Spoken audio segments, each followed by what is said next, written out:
Can you all hear me? We're talking about can exercise help you sleep better? And this month actually is kind of our sleep education month. And so I wanted to share with you. I didn't bring it. But Carrie is giving a lecture on sleep and how it affects heart disease. And then at the end of the month, Linda Good is giving a lecture on sleep hygiene, which really means all the tools that you can use in order to sleep better. So that's what's coming up. And today we're talking about exercise, which is actually one of the tools that you can use to sleep better. And you'll learn more about that today.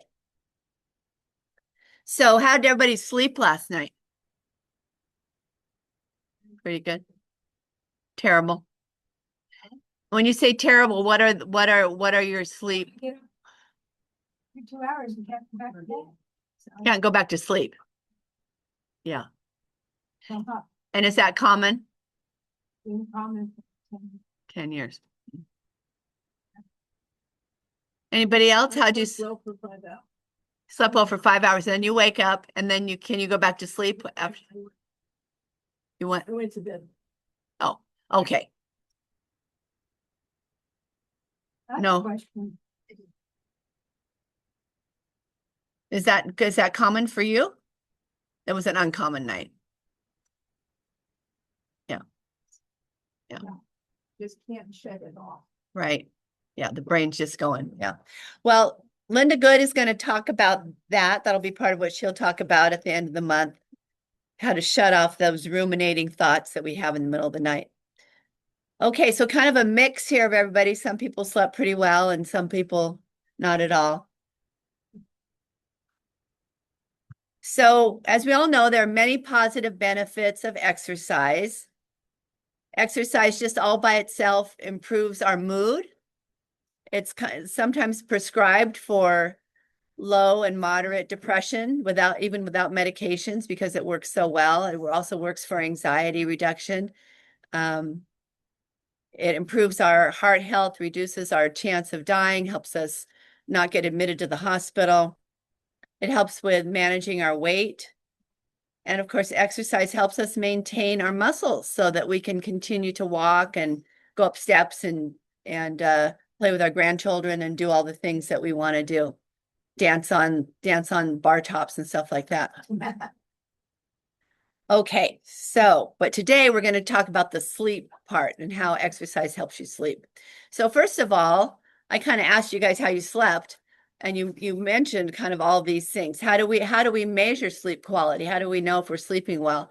And it's really kind of comes down to these 4 things, that it's the ability to initiate sleep or the ability to go to sleep, ability to stay asleep, not having a lot of frequency of wake-ups during the night, and then being able to sleep a good duration, which is 7 to 8 hours for older adults. So that's kind of, keep that in mind. That's what we think about when we think about measuring quality of sleep. So insomnia is considered kind of a sleep disorder. It's the most common sleep disorder. It's marked by persistent dissatisfaction with how long you're sleeping, difficulty falling asleep, multiple awakenings, all the things you guys just talked about, waking up before we really want to wake up, before we've had our 7 hours of sleep. Chronic insomnia is defined as trouble falling asleep or staying asleep at least 3 nights a week for 3 months or longer. So many of us might have that chronic insomnia.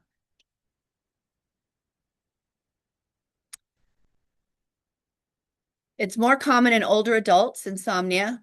Recommended sleep duration for older adults is between 7 to 8 hours daily.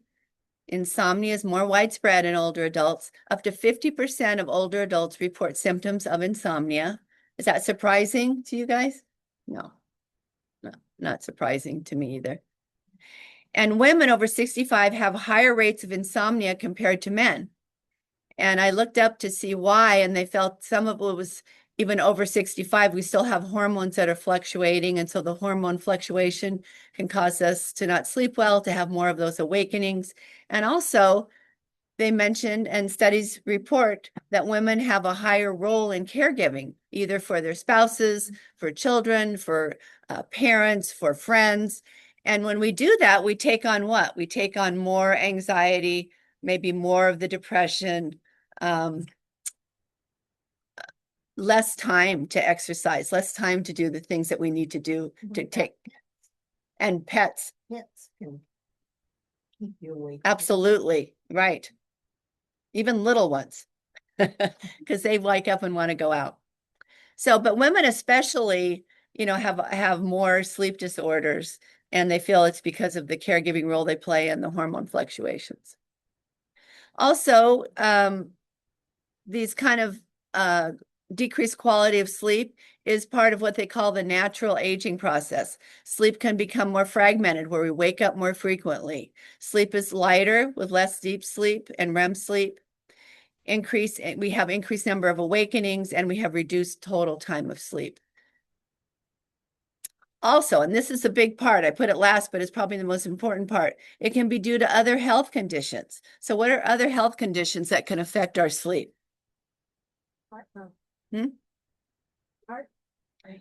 Heart problems. Worrying about it. Well, yeah, right. No. Huh? Sleep apnea. Sleep apnea. Yep. Like your mental health as well. If you have a lot of anxiety or stress at night. Depression and anxiety. Right. That's right. Absolutely. And if we have depression and anxiety, we usually have higher levels of our sympathetic nervous system, which is our fight and flight, circulating around. And if we're ruminating about something, we've got more of that, and that keeps us awake. Sympathetic nervous system gets us ready to fight or flight. So we don't want that. And Linda Good is going to talk at the end of the month about how to kind of reduce that, if that's maybe one of the problems that's contributing. Aches and pains. Absolutely. Osteoarthritis, any kind of pains that we have in our joints, which we all have. That is one of the most common ones. How about men with prostate problems? Husbands or other people in the house that are snoring. Animals in the house that are requesting to go outside or that are rolling around. Yes. Or if the animals. At the what? If the animals snore. Every the animals snore. That's right. Yeah. Any other health conditions you can think of or that you have that you think contribute to your sleep problems? Just having low energy? Yes. And that can be low energy, can be from heart conditions. It can be from diabetes. Diabetes is a common health condition that can contribute to poor sleep because sometimes if we have higher blood sugars, we're urinating more during the night. Heart problems can contribute to increased urination during the night. Hunger. Some people, you get hungry during the night, right? And we can get into the habit of eating during the night. We think when we wake up, if we go get something to eat pretty quickly, it's amazing how quickly we can develop these habits and how hard it is to get rid of them. But if we get in the habit of waking up and thinking and eating, then the next time we wake up, we think, oh, I should go eat, right? Because we've got that pathway in our brain.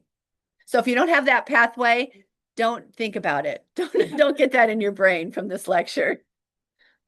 So we kind of talked about these other things. So other health conditions, stress in our life, of course, because we have more anxiety and more depression and more sympathetic nervous system stimulation, environmental issues. If the house is too hot or too cold, and especially if the house is too hot, and we'll talk about that a little bit later in the lecture. Spouses, people in the house, what other kinds of environmental issues could keep us awake? Yeah, other people in the house making. Yes, or outside. Cars driving cold through your backyard.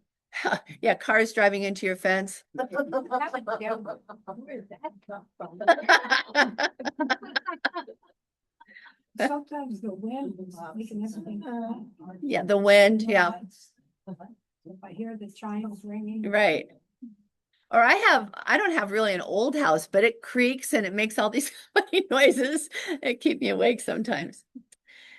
Medications, some of the side effects, it's a common side effect of medications for many of them to reduce your ability to sleep. So sometimes they'll have you not take those at night. Caffeine can keep you awake. And I don't know the number of hours. If Debbie Lucas was here, she'd probably know to avoid caffeine before bed, but I would say at least 8 hours to avoid caffeine before bed. And caffeine is kind of hidden in some things too that you don't even know about. So be careful about that. They're putting it as a stimulant, and even some power bars and things like that can have caffeine in it. I've heard that many times. It just depends. There's not more caffeine in 8 ounces of tea compared to 8 ounces of coffee if it's just regular brewed coffee. But when we get coffee now, we get 2 shots of espresso.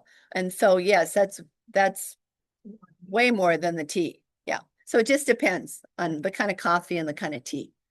I drink all. And screen time. And how many of you will look at your phone before you go to sleep or late in the evening? Right? It's just a habit we've gotten into, right? And even you think I'm not going to do it, well, I got to set my alarm. And then you set your alarm on your phone, and before you know it, you're looking at garbage on your phone. Not that I've ever done that. I'm just saying I've heard that people do that. So when it lights up, it doesn't affect me. Oh, okay. So I keep my phone. But Linda Good will talk, the social worker in the lecture of hers, she's going to talk about avoiding screen time and how you can do that and what you can substitute for that habit of looking at your screen before bed. Because we don't get rid of a habit unless we can substitute. It's easier to get rid of a habit if we can substitute something for it. So she's going to talk more about that. Yes.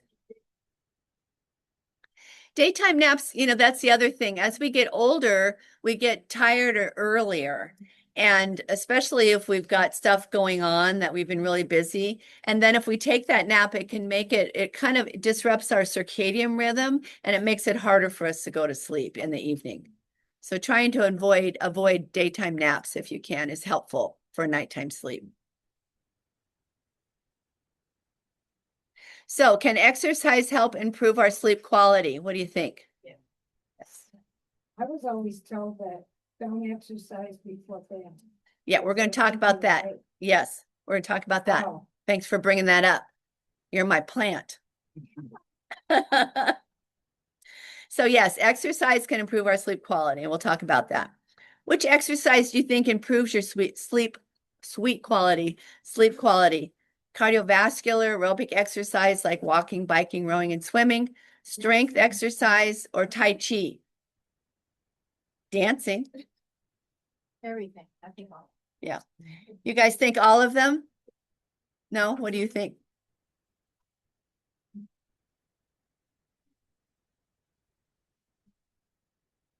Strength. You think strength better than the cardiovascular and the Tai Chi? Okay. All right. How do I get rid of that? Is there an answer to that question? Yes, I'm going to answer that question. Stay tuned. Sorry. Just go figure that out, okay?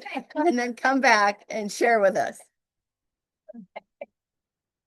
So first I'm going to talk about regular aerobic or cardiovascular exercise, and it can improve sleep quality. Studies show that it helps you fall asleep faster when you do some sort of aerobic exercise. So things like dancing can be aerobic, walking if you're doing it at a moderate and fast pace, biking, circuit training, the circuit class that Linda does where you get your heart rate up, swimming.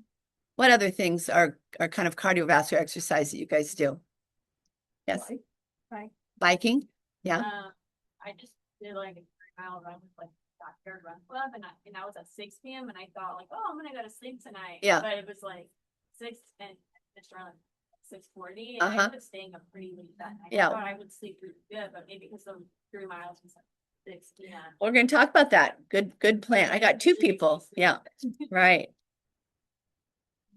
Yeah. So all the cardiovascular exercises help. Cardiovascular exercise helps you fall asleep faster. It keeps you in a longer time in what's called deep sleep. If you're in your deep sleep, you're less likely to have frequent awakenings also. So it's good to be in that deep sleep. That deep sleep helps us repair from muscle repair, metabolic repair. That's the time that our body kind of repairs itself, is in that deep sleep. Also kind of clears out our brain metabolically. Cardiovascular exercise increases our total sleep time, so the duration of our sleep, reduces insomnia symptoms, decreases nighttime awakenings, and some studies show up to 65% improvement in sleep quality for people who are active. How much cardiovascular exercise do you need to do to improve sleep? So they did a study where they looked at a lot of studies and compared them, and what that makes happen is that you have a lot of data that you've brought together, and you can get some really good outcomes from that. So they did that, and they found that 30 to 40, you've heard this before, 30 to 45 minutes per day of cardiovascular exercise, 3 to 5 times a week at moderate intensity, which means when you're exercising, it should feel somewhat hard. You should be a little short of breath, but you should still be able to carry on a conversation. But you shouldn't be, la-di-da. If you want to get your heart rate up enough to stimulate your cardiovascular system. So rate of perceived exertion is about 12 to 13, which is somewhat hard. Done for a period of 12 weeks, when you get the best results from that, but even shorter times are helpful. Moderate intensity exercise programs with a frequency of 3 times per week and a duration of 12 weeks up to 6 months showed the highest number of significant improvements in different sleep outcomes in older adults. So all these studies were looking at older adults. Effects of cardiovascular disease on sleep. Morning exercise can boost nighttime melatonin. This is kind of a summary of cardiovascular exercise. Increased deep sleep, therefore you're going to have less awakenings, right? Improved overall sleep quality, faster time to sleep. Also, exercise just in general, all by itself, reduces anxiety and depression, which can help us have improved sleep. Even a single bout of exercise can improve sleep quality. I know on the days that I exercise, I sleep better. This study examined the effect of 60 minutes of vigorous exercise at a 60% max done in the morning. This was on younger people. It evaluated their metabolic state, their core body temperature. Why is core body temperature something important to evaluate if you're looking at sleep? Anybody know? In order to go to sleep, kind of nocturnally, what happens is when we get close to bedtime and we get in bed, our core body temperature falls. And having a lower core body temperature helps us sleep better. So if you go to bed with a higher body temperature in a really hot room, you've got a lot of blankets on you, you may find it's harder to go to sleep. Also, and we're going to talk about this more, but if you've exercised within about 4 hours of bedtime, your core body temperature may still be elevated, making it one of the reasons that exercise right before bed can make it harder to go to sleep. So they looked at core body temperature. They had people take tests that evaluated the sleep quality, looked at melatonin, and they looked at EEGs to look at their sleep cycle. And they found that even a single bout done, these were people that hadn't been exercising, and they just had them do the single bout. They had a faster time to go to sleep than they did prior to the exercise. They had increased deep sleep, which is important for physical repair, immune function, brain detoxification, or clearing out of metabolic waste, just with one. So every little bit helps. So we talked about cardiovascular exercise, and that was one of the things I asked you about, but strength training can also improve sleep. There's not as many studies on strength training, but boy, there are a lot out there. Strength training is also called resistance training or weight training. It's intended to build muscle by using a form of resistance. The resistance can be free weights, which means like the barbells. It could even mean, lifting soup cans if you're at home and you don't have weights or something that's heavy. Weightlifting machines. We have one weightlifting machine here. Resistant bands. You guys have probably used those, attaching them to some object and then pulling against them. causes a resistance for the muscle, or using your own body weight. What's an example of an exercise you can do using your own body weight? Squat. Squats, yes. Push-ups, huh? Lunges, Wall sits. wall sits. Oh yeah, we can't forget about those. Planking. Planking, yeah.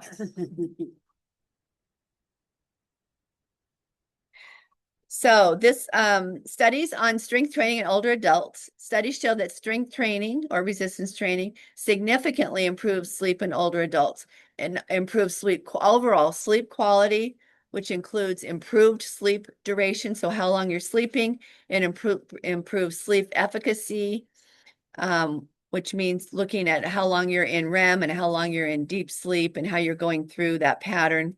It reduces onset of sleep time, optimizes deep sleep, reduces anxiety, and strength training can help as a non-pharmacological treatment for insomnia. There was a study that was specifically done on strength training in older adults. These older adults were 60 to 84 years of age, and they had a diagnosis of depression. Participants were randomized to a supervised weight training program 3 times a week, or they were randomized to a control group, which just sat and talked to somebody and gave them attention, but they didn't do any weight training. They found in the study that weightlifting exercise showed a significant improvement in the Pittsburgh Sleep Quality Index, which is called the PSQI. And any of you guys that want to take it or see it, I've got a couple copies up here. And that's one of the major tests that they use to measure quality of sleep. And they ask things in it such as how long does it take you to go to sleep? How often do you wake up in the middle of the night? Do you feel rested when you wake up? Those kind of things. It showed improvement in depression, improvement in strength, and quality of life compared to the control group. Woohoo! Yeah, that's all of us. Why does strength training improve sleep? Weight training may improve sleep by improving mental health issues such as anxiety and depression. If we're not ruminating and anxious, and when we get into bed at night, we're more likely to be able to fall asleep. Weight training stresses muscle tissue, and physiologically, studies have shown that it may send a signal to the brain that sleep is needed to repair the damage. Our body wants to repair our damage, or if we've exercised at a really high intense level, our body has physiological mechanisms that are triggered in order for us to get rid of the lactate, repair the muscle, improve the muscle, strengthen the muscle fiber. Adenosine, which helps promote sleep, is a key factor. Exercise increases adenosine levels, so the more we do, the better we might sleep at night. So it's just some of the reasons that strength training might help. It's a neurotransmitter. We have it in our body, and it's released in response to, it's part of the whole cascade of energy release. And it helps, transfer energy from one place to the next. And that's a picture of it right there.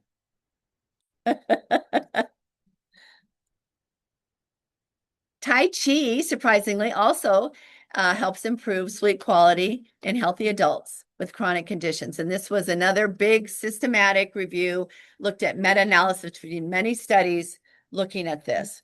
And they looked at 9 trials and kind of put them together. And they found that 1.5 to 3 hours a week of Tai Chi with a duration of 6 to 24 weeks significantly improved sleep quality as measured by this Pittsburgh Sleep Quality Index, which measures all the things, duration, frequency of waking up, all those things. So even Tai Chi can help improve sleep quality. So we do have Tai Chi here for any of you guys that are interested in doing that. This was a study to look and see what kind of exercise maybe helped the most. So now I'm answering that question, getting back to that.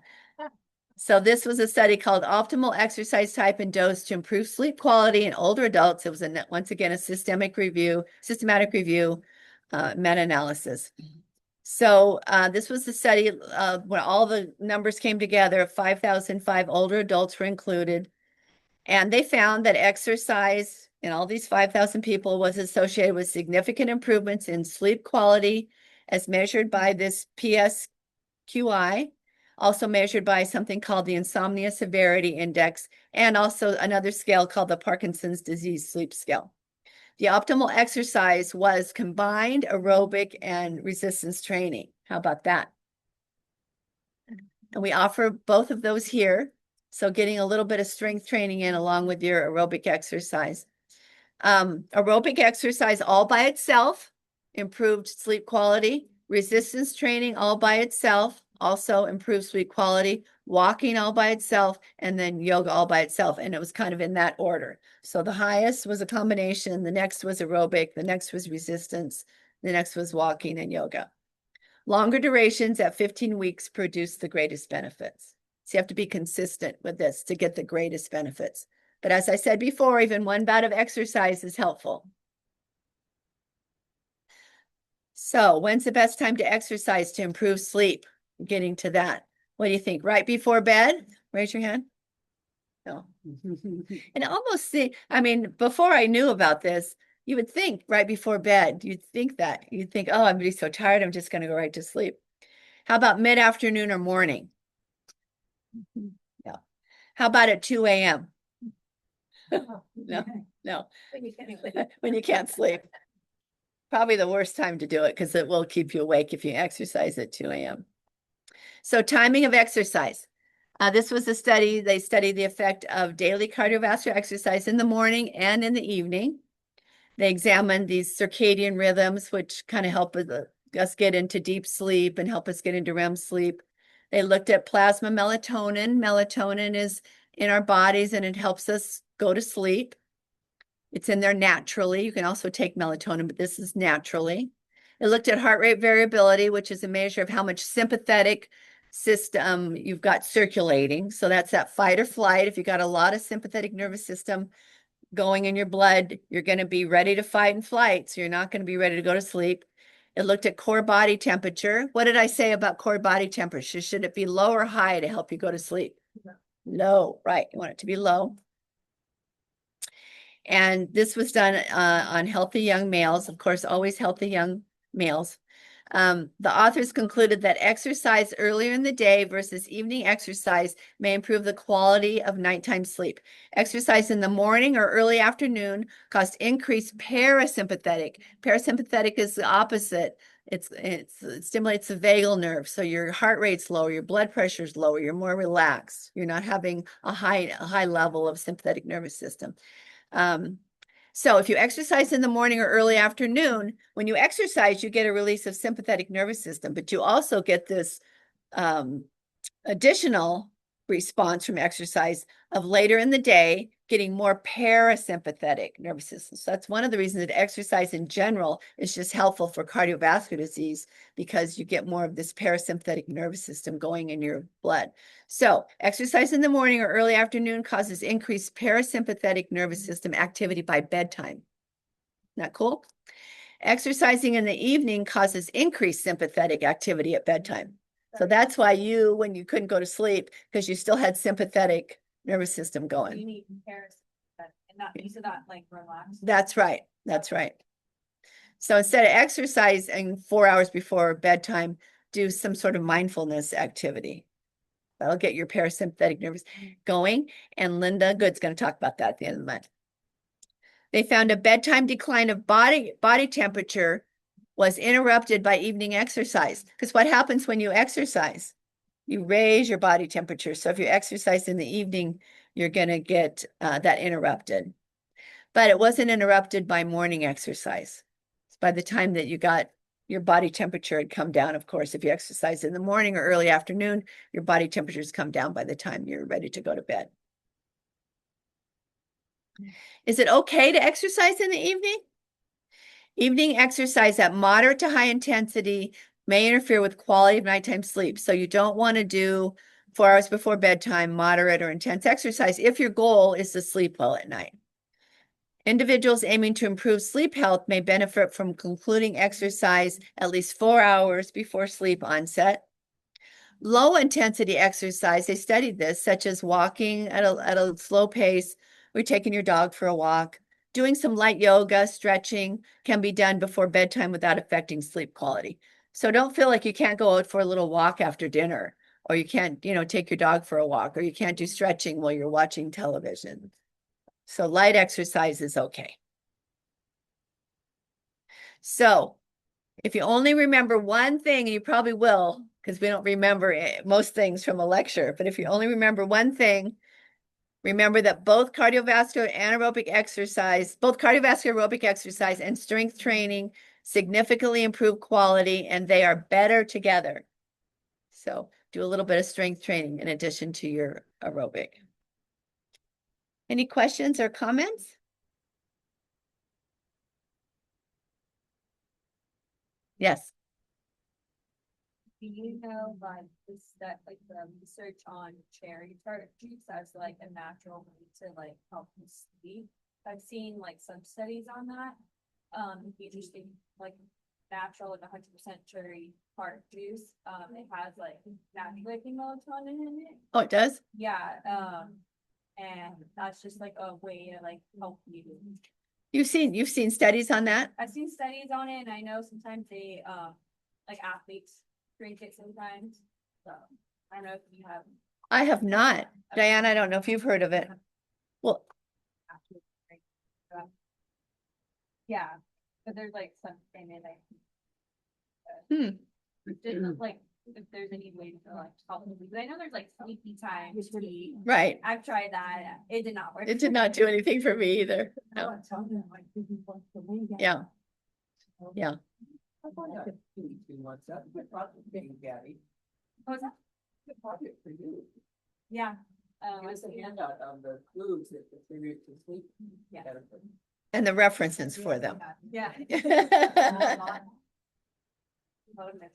I think what you need to like some of the time. I think I've heard of it. I have a quick question. Oh, yes. I've heard that it helps to sleep an hour before bed. Do you know anything about that? It might help your partner. I don't know. So I would say, I only know about what these studies are measuring, and they're measuring core body temperature. So I would imagine if you took a long hot shower, that probably would increase your core body temperature. And what do you want your core body temperature to be? You want to be high or low when you're going to sleep? Low, right? So that might interfere. However, a hot shower does, for me, decrease my sympathetic nervous system, right? It makes me more relaxed because of the warmth and all that. So it's a good question. Yeah. I don't know. I don't know if there's any studies on it. You could look it up and see. Bath, a relaxation bath. And I think that's because of the decrease in the sympathetic nervous system, probably. The relaxing. The relaxing part. So good question. I don't know the answer to that. You'll have to do a little study on yourself. Okay. Every time you ask a question, Linda signs a project. Yeah, you better be careful. Karen Lowry's asking about Oh, Gabby's cherry juice. So can you repeat? oh, Gabby was reporting that she's seen studies that show that cherry juice can help taken before bedtime can help increase your sleep quality, help you go to sleep quicker. And she thinks it's because there is some melatonin in cherry juice. So Gabby's maybe going to do a little project and show some research, maybe on the types of foods that may contribute to helping us go to sleep at night or staying asleep. Any of the sleep quality measures. So time to go to sleep, frequency of awakenings, duration of sleep. I think it also helps like recovery, I think I saw, or just like when you work out too, and that's why some athletes take it. So, like, Helps with the lactic acid. She also has heard that it helps with athlete recovery because it helps with muscle recovery, removal of lactic acid, possibly. Who knows? I've heard the same thing about cherry juice, removing the lactic acid for folks who suffer with gout. Oh. So just be careful with any of these juices. Make sure you're actually getting 100% pure juice, because a lot of times it's mixed with apple juice or who knows what's in there. And be mindful of sugar content. And be mindful of the sugar content also. Yes.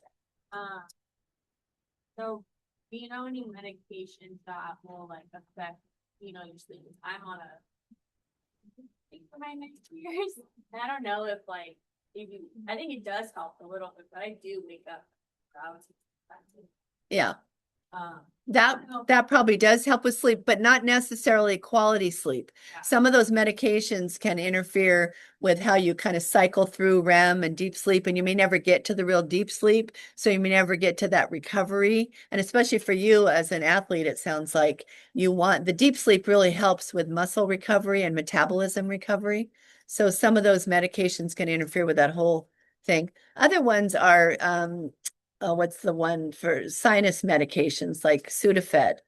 Don't ever take that at night, and because that can keep you awake. But a lot of even the Claritins and the other ones, studies show that some people still are stimulated by those, and it can decrease their ability to sleep. always like make myself sleep. I have really bad allergies, so with like super allergies can put me to sleep even if I like wasn't waking up. Yes.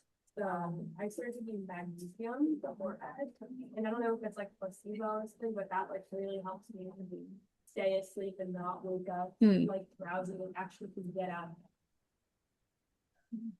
So that's another assignment. Look up the studies on magnesium and sleep. Doctor, help me. But magnesium glycinate. And the type of and the type of magnesium, because there's different types out there. Gluconate, Yes. glycinate. But you said that your doctor told you which, My doctor told me to take magnesium glycinate. well, which okay, okay. Am I maybe pronouncing it wrong? Diane's pronouncing it correctly. Glycinate, okay.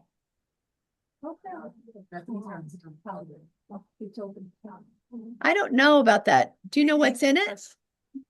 She asked about calm powder. Yeah.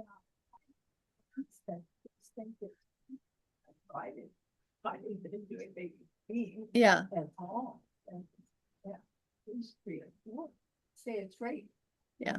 See, we all have different reasons that we're not sleeping. For some of us, it may be that we maybe have less melatonin just naturally in our body, or we're not exercising as much as other people. It could be some of us have more hormonal changes going on. Some of us may be on medications that affect sleep. So we're all different. So different things we have different needs for what's going to work for us to help our sleep. What's your opinion of PMs? Well, once again, they have things in them that are going to put you to sleep, like Benadryl and stuff, but that doesn't mean, and so you're going to sleep, but you may not be getting the quality sleep. You're not getting to the deep sleep. You're having less REM sleep. Allergy medication should be taken in the morning, shouldn't that? Some of them, they're all different. Could that keep you awake? Yes, allergy medicines, absolutely. Leonie. We're all individuals. We all have different reasons why we don't sleep at times. Not thinking that if you really have a problem, you have to go see the sleep doctor. And they can examine your state like people weekend. Before you go to sleep. And they can find out better than you can yourself. Excellent point. Leonie's talking about if you're having trouble sleeping, seeing a specialist who specializes in sleep can help, because they'll evaluate all of the things, your medications, whether or not you're having sleep apnea, all those things. It might be something really simple, like when I was married, I couldn't sleep because of all these things to do. And I formed habits. I have to take care of the house, the kids, and husband, the job. So when I was single, I was dating a lot. So before I went out on a date, every night I'd take a shower, like that. Couldn't take the leisurely bath. I couldn't read in the tub. You know, I couldn't relax. I was all excited. So now my doctor is very good. He said, don't shower alone. Well, that's a little difficult.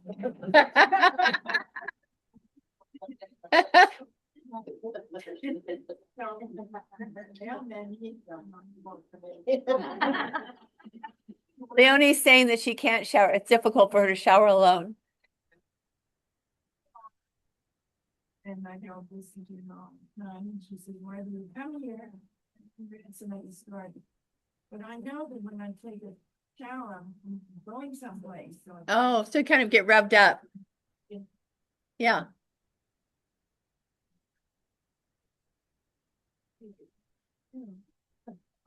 I can't take a bath because I fall asleep in the time I don't care why. Why can't you take a shower in the morning? Oh, there's nobody to shower with. Yeah.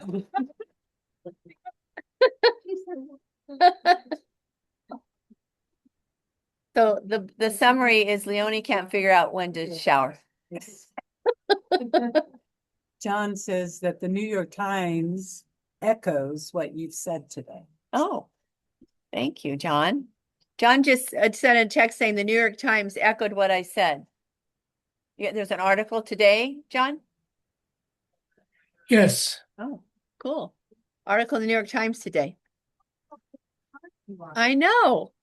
You guys are getting cutting edge information. All right, thank you, everybody. And there's 2 more talks on sleep coming up this month. We all need that. And if you want to take the test for sleep, I have a couple over here. I could make more. Oh, here's the schedule. Okay, so